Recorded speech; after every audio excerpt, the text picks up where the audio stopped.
So a while back, I don't remember if it was high school or college, I was in a class and at the beginning of class the professor asked us to put our phones away. Yeah, it was definitely college. Smartphones didn't even exist when I was in high school. And I guess I had recently reread or rewatched The Order of the Phoenix because when the professor said that, I immediately thought of Professor Umbridge saying "wands away" at the beginning of every Defense Against the Dark Arts lesson. And that got me thinking about how cell phones nowadays are kinda like wands. Like, you get them around maybe the age of 12 and they sort of become your lifeline. You can do things without your phone, of course, just like some wizards can do wandless magic, but we're becoming increasingly dependent on them. Someone I was hanging out with recently referred to her phone as her auxiliary brain. And so when my professor said "phones away" at the beginning of class, I got all excited and was like, oh man, our phones are like our wands, we have wands. But then I started thinking about how boring and unproductive Umbridge's classes are. She just has students sit and read the textbook in silence. And on one of the first days of her class, Harry remarks that he had never had a fun lesson that began with the words "wands away." But in our world, or at least in my own educational experience, every class starts with the words "phones away." What does that say about education in our world? That all of our classes are boring reading from the textbook Umbridge-style classes? Well, that's kind of depressingly accurate. At Hogwarts, in most of their classes, they're using their wands to practice spells and charms and transfiguration, actually doing the things that they'll need to know how to perform in everyday life. Now, cell phones are arguably more distracting in class than wands, and we don't need anyone teaching us how to use our phones, it's intuitive. But I do think that our phones are becoming just as much a part of ourselves, just as crucial a tool for everyday life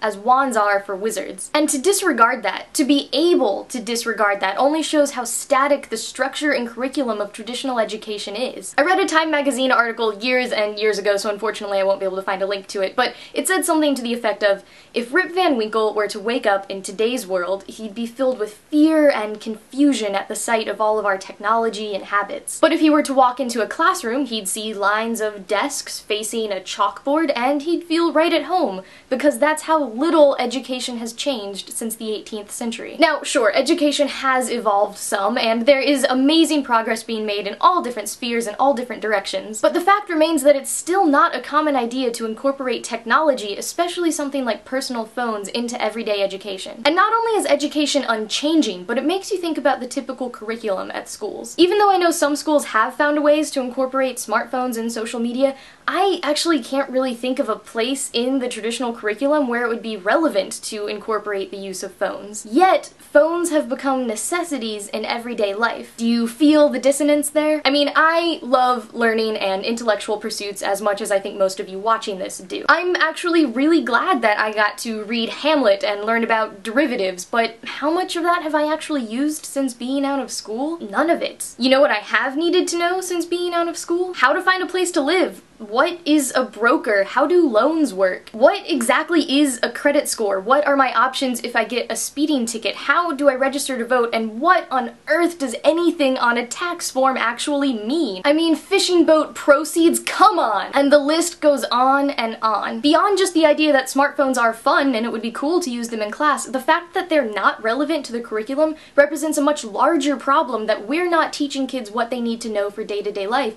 and what we are teaching them we're not doing in a particularly engaging way. When Hogwarts students go into a class where they get to use their wands, that represents that it's going to be a fun class where they're going to learn something useful. When we go into a class where we're told to put away our most personal physical item, which we use constantly as a lifeline throughout the day, that symbolizes that personal interests, practical knowledge, and progressive technology have no place in the classroom. These are just my sweeping general metaphor-inspired thoughts on one issue of education. As we rev up for different Equality for the Win campaigns, we're hoping to spark more discussions like this one, as well as about our other main issues, immigration and LGBTQ rights. If you want to get hit with some knowledge about immigration, check out Julian's Immigration 101 video from earlier this week. Also, we're still asking for video responses, answering in 1 or 2 sentences, why do you vote? Or if you can't vote, why would you? We'll be featuring some of the video responses at the end of upcoming videos. Today, in the comments, I want to know what other ways you've noticed that Hogwarts compares to education in our world for better or worse. Julian, I'll see you on Tuesday.